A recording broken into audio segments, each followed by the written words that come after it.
Hello നമസ്കാരം. നമ്മുടെ ചാനലിലേക്ക് എല്ലാവർക്കും സ്വാഗതം. ഇന്ന് നമ്മൾ നോക്കാൻ പോകുന്നത് വളരെ ടേസ്റ്റി ആയിട്ടുള്ള ഒരു സ്പാനിഷ് ഓംലെറ്റിൻ്റെ റെസിപ്പിയാണ് കേട്ടോ. ഇത് ബ്രേക്ക്ഫാസ്റ്റ് ആയിട്ടും ലഞ്ചായിട്ടും ഒക്കെ ചെയ്യാൻ പറ്റുന്ന ഒരു ഈസി ഓപ്ഷനാണ്. അപ്പോൾ ഇതിനു വേണ്ടി ഞാനിവിടെ എടുത്തിരിക്കുന്നത് 2 ഉരുളക്കിഴങ്ങ്, 2 ഉള്ളി, പിന്നെ ഒരു ഹാഫ് ക്യാപ്സിക്കവും ആണ് കേട്ടോ. പിന്നെ ഓഫ് കോഴ്സ് നമ്മൾ 4 മുട്ട എടുത്തിട്ടുണ്ട്. ഇതെല്ലാം നമുക്കൊന്ന് സെറ്റ് ചെയ്തെടുക്കാം. അപ്പം ഞാനിവിടെ ഈ ഉള്ളിയാണെങ്കിൽ വളരെ തിൻ സ്ലൈസസ് ആയിട്ടാണ് മുറിച്ചെടുത്തിരിക്കുന്നത്. പിന്നെ ക്യാപ്സിക്കം സ്പാനിഷ് ഓംലെറ്റിൻ്റെ ഒരു ഇൻഗ്രീഡിയൻ്റ് ഒന്നും അല്ല, ഞാനിത് ഇത്തിരി ചേർത്തന്നേ ഉള്ളൂ, ഒരു ഗ്രീൻ കിട്ടാൻ വേണ്ടിയിട്ട്. അപ്പോൾ നിങ്ങൾക്ക് വേണ്ടെങ്കിൽ ഇത് ചേർക്കണമെന്ന് ഒരു നിർബന്ധവും ഇല്ല കേട്ടോ. പിന്നെയാണെന്നുണ്ടെങ്കിൽ ഒരു എടുത്തേക്കുന്നത് നമ്മുടെ പൊട്ടാറ്റോ എടുത്ത് ഞാനിങ്ങനെ 2ആയിട്ട് മുറിച്ചിട്ട് അതിനെ ഒരു ചെറിയ ഭയങ്കര തിന്നായിട്ടുള്ള സ്ക്വയർ ടൈപ്പുള്ള സ്ലൈസ് ആയിട്ടാണ് ഞാൻ ചെയ്തിരിക്കുന്നത്. പെട്ടെന്ന് ഫ്രൈ ചെയ്തെടുക്കാൻ പറ്റും നമുക്ക് ഇങ്ങനെ എടുത്തിട്ടുണ്ടെങ്കിൽ.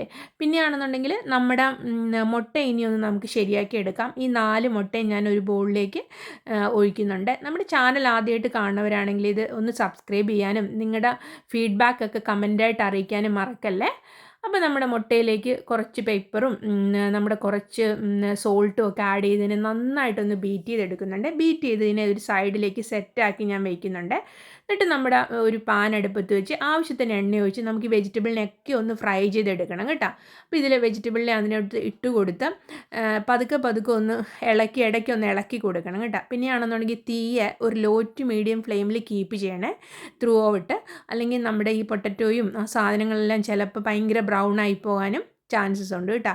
ഇപ്പം നമ്മുടെ വെജിറ്റബിളൊക്കെ ഏകദേശം ഇവിടെ ഒന്ന് സെറ്റായി വരുന്നുണ്ട്. ഇനി ചെറുതായിട്ട് ബ്രൗൺ കളറൊക്കെ വന്ന് തുടങ്ങിയിട്ടുണ്ട് കേട്ടോ. അപ്പോൾ ഇത് നന്നായിട്ട് ബ്രൗണായി വന്നിട്ടുണ്ട്. അപ്പോൾ ഇതിനെ നമുക്കൊന്ന് കോരി വാങ്ങി വെക്കണം. അപ്പം ഞാൻ ഇതിനകത്ത് കുറച്ച് എണ്ണ കൂടുതലുണ്ട്, അതുകൊണ്ട് ഇനി ഒന്ന് ഡ്രെയിൻ ചെയ്ത് ഒരു പാത്രത്തിലെടുത്ത് വയ്ക്കുവാണ്. ആ പാത്രത്തിൽ കുറച്ച് നേരം സൂക്ഷിച്ച് വെച്ചിട്ട് അതിന് ശേഷമാണ് നമ്മൾ ഈ എഗ്ഗിലേക്ക് ഇത് ആഡ് ചെയ്ത് കൊടുക്കുന്നത്. ഈ സമയത്ത് നിങ്ങൾക്ക് ഉപ്പും കുരുമുളക് പൊടിയൊക്കെ നിങ്ങളുടെ ആവശ്യത്തിന് ഇട്ട് കൊടുക്കാം. അതിനുശേഷം കുറച്ച് സ്പ്രിംഗ് ഓണിയൻ്റെ ലീഫും ഞാനിവിടെ ചേർത്ത് കൊടുത്തിട്ടുണ്ട്. ഇതിനെ നന്നായിട്ടൊന്ന് ഇളക്കി കൊടുത്തിട്ട് ഇനി നമുക്ക് വീണ്ടും ഒരു പാൻ അടുപ്പത്ത് വെച്ച് അതിലേക്ക് ഇത് ഞാൻ ഒഴിച്ച് കൊടുത്തിട്ട് നന്നായിട്ട് ഇതിനെ ഒന്ന് ഈവനായിട്ട് സെറ്റ് ചെയ്യുവാണ് കേട്ടോ. ഈവനായിട്ട് നന്നായിട്ടൊന്ന് സെറ്റ് ചെയ്തിട്ട് നമുക്കിതിനെ ഒരു 6 മിനിറ്റ് നന്നായിട്ട് അടച്ചു വെച്ചിട്ട് again low to medium flame തന്നെ വേണം സെറ്റ് ചെയ്ത് ഞാനിവിടെ വേവിച്ചിട്ടുണ്ട്.